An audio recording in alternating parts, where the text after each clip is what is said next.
The One-Year Bible Storybook by Virginia J. Muir.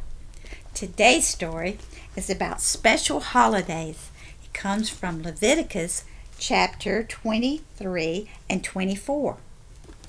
Just as we have special religious holidays now, such as Christmas, Good Friday, and Easter, so the people of Israel had special holidays that God told them to observe. Of course, the one they had most often was the Sabbath, the day on which they didn't do any work, but they rested and they gathered together for worship. God had told them to do this in memory of the way He rested after creating the world and everything in it. 3 of their most important holidays were these. 1.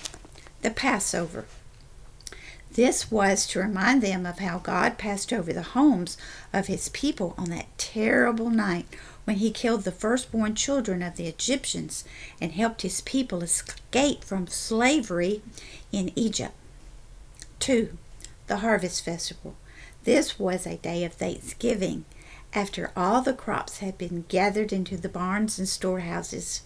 The people were to praise God for sending rain and sunshine on their farms and their gardens. 3.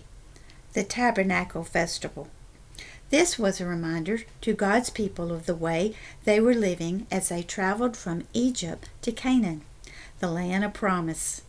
For a whole week they were to move out of their regular houses and live in huts formed from tree branches woven together. At each of these celebrations, the people were to bring gifts to God: olive oil for lamps in the tabernacle and fresh bread to put on the golden table.